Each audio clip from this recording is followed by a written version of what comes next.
Mája a tiché údolí. Bylo ráno. Ospalé zimní sluníčko se už vyhouplo nad obzor a zářivé paprsky pomaličku probouzely celý les. Kousek od lesa v údolí stál malý dřevěný domek, obklopený smrky, borovicemi a modříny. Nedaleko něj se třpytilo tiché jezero s hladinou jako velikánské zrcadlo. Uvnitř domku podřimovalo malé děvče. Mája. Nosík vykukující spod peřiny byl posetý pihami. Její kaštanově hnědé oči, stále ještě pevně zavřené, sebou jemňoulince cukaly v houští dlouhých tmavých řas. Co se jí asi tak zdá? O tom, jak se svým nejlepším psím kamarádem Kaštanem honí na břehu jezera Veverky? Nebo možná, jak leze po velikém, starém, pichlavém smrku za jejich plotem, vysoko a ještě výš, až do nebe mezi chumlavé mraky? Tatínek právě přiložil nasekané špalky dříví do krbu. Zafoukal do ohniště, aby se tam pořádně rozhořelo. Plameny vesele poskočily a oblízly čerstvou kořist. Mezitím míchala maminka v plechovém kastrůlku sladké kakao. Kakao krásně vonilo a jen čekalo na Máju, až se probudí a pochutná si na něm. Dítě, stávej, jako by kakao volalo. Mamince pod nohama ležel Kaštan, pes vysoký jako poník a mohutný jako medvěd. Svou paničku Máju moc miloval a chránil ji, kudy chodil. Běda tomu, kdo by se na ní třeba jen zle podíval. Kaštan se už nemohl dočkat, až se Mája probudí a zase budou společně podnikat mnohá dobrodružství. V jednu chvíli Kaštan zakňučel, zvedl se na všechny 4 a pelášel po dřevěných schodech nahoru do patra.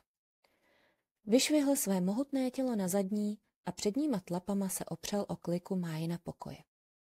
Ze dveří se ozvalo slabé cvak, cvak a ty se v zápětí otevřely do kořán. Kaštan neváhal a hop do postele k děvčeti. Svým mokrým jazykem olízl její tvář a samou radostí poskakoval po posteli sem a tam. Vrtěl ocasem a párkrát si radostí i štěkl.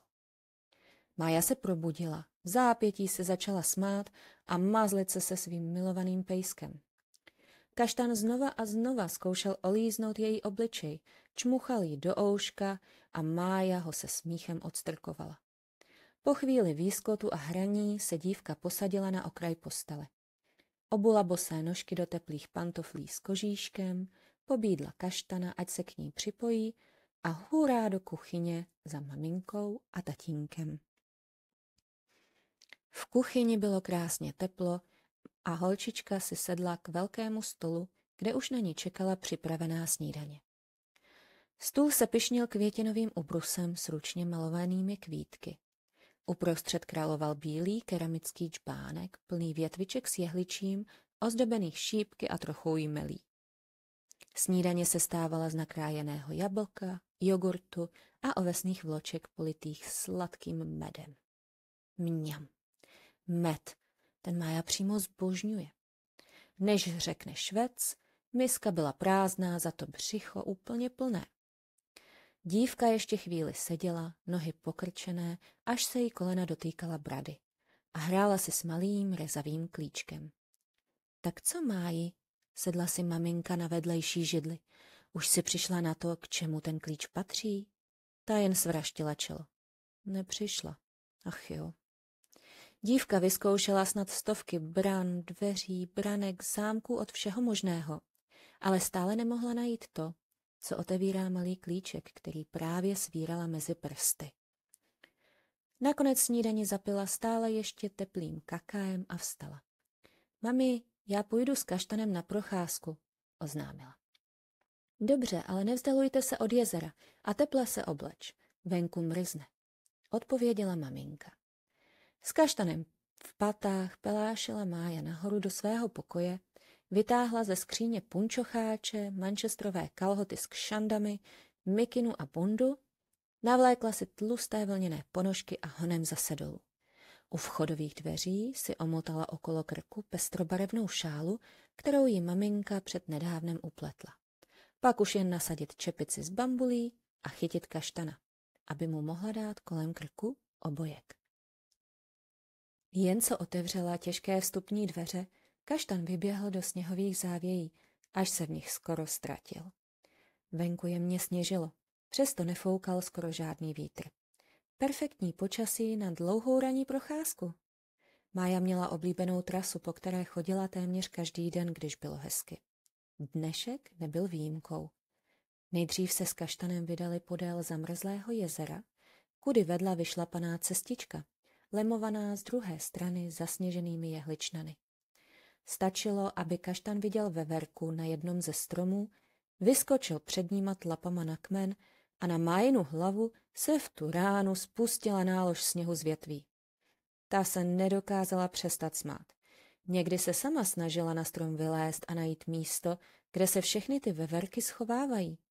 Když jí náhodou uklouzla noha, spadla do měkkých závějí pod stromy.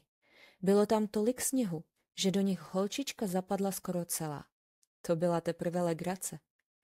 Ale dnes se mělo stát něco, co ani Mája, ani kaštan, ani žádný jiný žijící tvor na naší velké zeměkouli ještě nikdy nezažil. Když se dívka se svým psem dostali až na druhou stranu jezera, Mája z čista jasna zaslechla podivné ťukání. Je to snad datel? Datlové do teplých krajů na zimu neodlétají a už je přeci slyšela, ba i viděla tolikrát.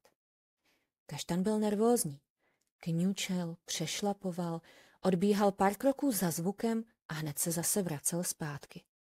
Tázavě pohlédl svýma hlubokýma očima na Máju, jako by se ptal, co teď. Rozhodla se, že spolu půjdou prozkoumat, odkud zvuk přichází.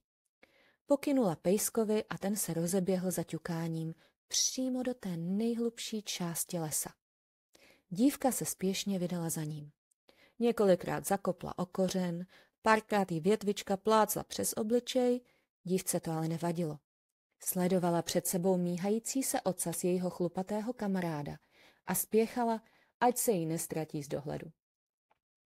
Kaštan přeskočil velký strouchnivělý pařez, který mu dryze trůnil v cestě a najednou z čista jasna zmizel. Mája proto přidala ještě víc do kroku. V tu chvíli ucítila pod nohou prázdno. Stalo se to tak rychle. Holčička se kutálela dolů ze zasněženého kopce, až konečně dopadla vedle kaštana. Kopec nebyl naštěstí nějak vysoký a tak se jí nic nestalo. Pejsek na ní už čekal, olízl její tvář a s vrtícím ocasem pyšně pobíhal okolo svého objevu. Tak odtud se ozývá to záhadné ťukání. Rostl zde statný strom s větvemi moc dlouhými až k zemi, tak hustými a silnými, že přes ně nebylo skoro nic vidět. Mája větve rozhrnula a spatřila kmen tak široký, že by se do něj vešla i s kaštanem dohromady. A světe div se, v kmeni byly dveře. Ťuk, ťuk, ťuk, ozývalo se ze dveří. Kája se podívala na kaštana, ten pohlédl zase na ní. Ani jeden z nich nikdy v životě nic takového neviděl. Dveře byly vyrobené ze silných, hrubě opracovaných dřevěných prken, spojených železným kováním. Neměli kliku, jen drobný zrezivělý zámek, který jim nedovoloval dveře otevřít. Co se asi skrývá uvnitř? Ťuk, ťuk, ťuk. Mája vzala zámek do ruky a zatahala. Držel pevně. Tam se asi nedostaneme, pohlédly její veliké oči na kaštana. Ten ale začal čumákem šátrat v její kapse u kalhot. Něco v nich zachrastilo. Myslíš? Mája nedůvěřivě vytáhla z kapsy malý klíček, se kterým si hrála při snídani. Kaštan zaštěkal a dívka se zadumala. Už je to asi rok, co klíč objevila na jedné procházce s kaštanem. Byla to zvláštní příhoda. Ten den sněžilo a mrzlo stejně jako dnes. Mája si sedla na kraj zamrzlého jezera a našla klíč ležet přímo vedle sebe. V té chvíli ji ani nenapadlo, že by si ho nechala. Klíč vypadal staře a zbytečně. Stejně kromě její rodiny na tomto konci lesa nikdo jiný nebydlí. Mája hodila klíček do díry vysekané v ledu jezera a vydala se s Kaštanem dál. Co se ale nestalo, když se dvojice vydala zpátky domů a procházela pěšinkou pod zasněženými stromy, spadlo jí najednou něco tvrdého přímo do huňaté čepice. Au, to musela být šiška. Čepici si sundala a nevěřila vlastním očím. Byl to malý rezavý klíček. Vypadal úplně stejně jako ten, který před chvílí hodila do jezera.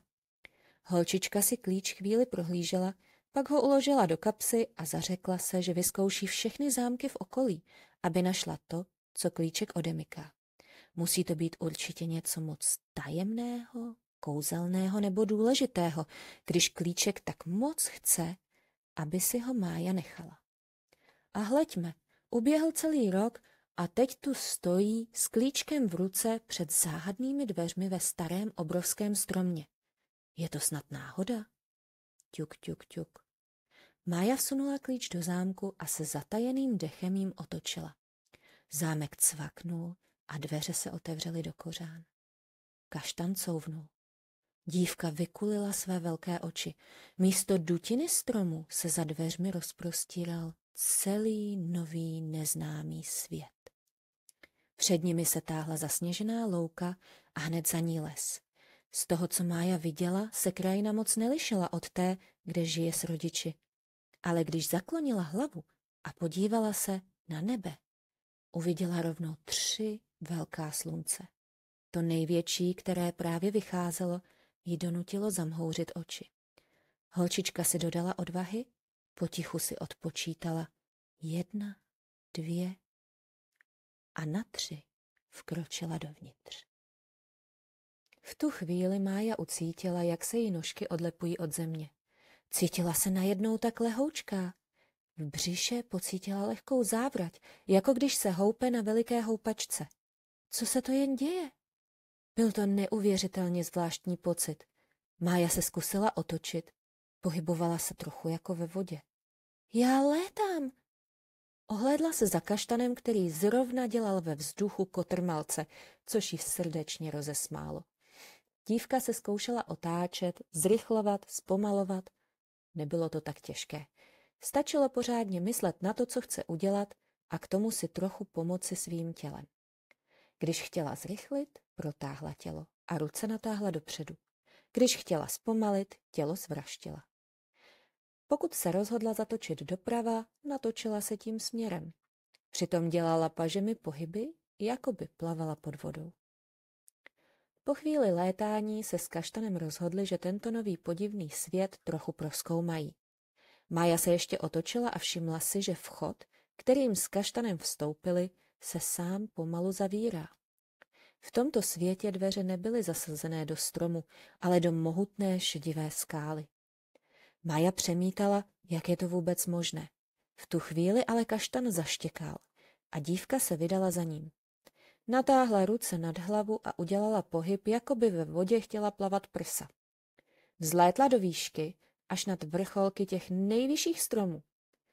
Studený vánek ji cuchal blásky vykukující spod čepice a ošlehával její už tak červené tváře. Rozhlédla se. Pod sebou měla hustý les, napravo od něj spatřila veliké pohoří. Hory se tyčily do takové výšky, že jejich vrcholky byly zahalené v mracích. Tak vysoké hory se musí dotýkat i těch sluncí, říkala si Mája v duchu. Protáhla tělo a rozletěla se směrem k pohoří. Kdo asi žije v zemi se 3 slunci, přemítala. Měla zvláštní pocit z toho, že doposud nespatřila ani zvíře, ani člověka, ani nic, co by bylo člověkem vyrobené. Zpomalila a sletěla blíž k zemi. Všude bylo úplné ticho, až na šum jehličí ve větru. Máje začalo být smutno. Uvědomila si, že úplně zapomněla, kde se nachází skála se dveřmi do jejího světa. Světa, kde na ní čeká maminka s tatínkem. Určitě se už strachují, proč se tak dlouho nevrací. Kaštan ucítil Májin smutek, přiletěl k ní a zakňučel.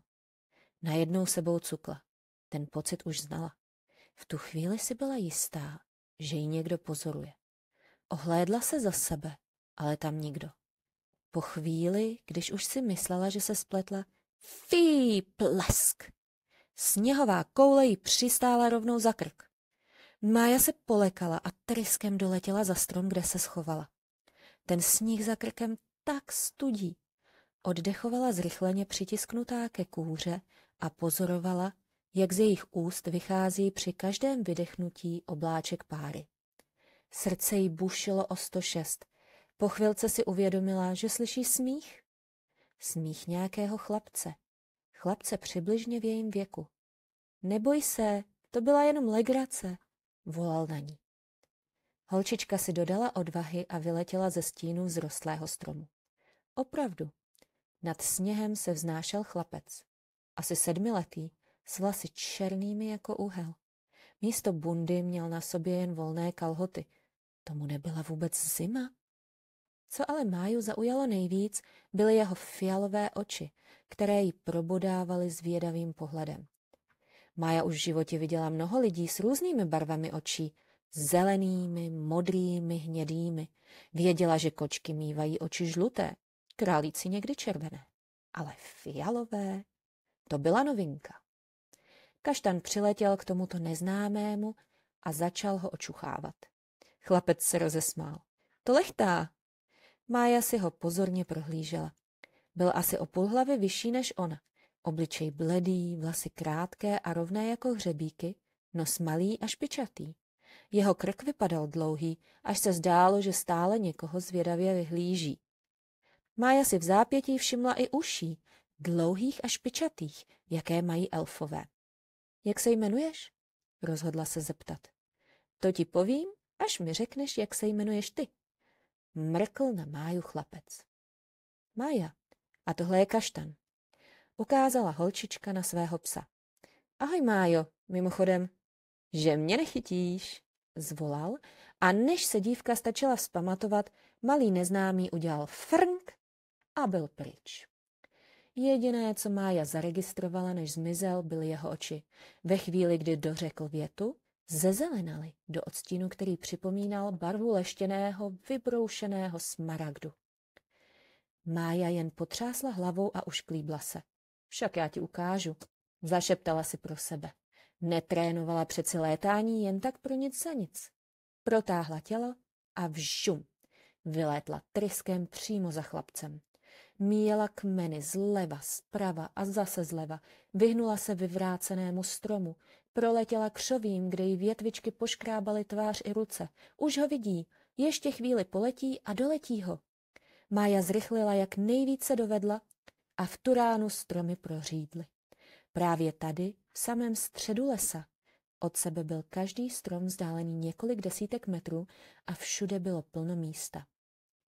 Černovlasý kluk na ní už čekal.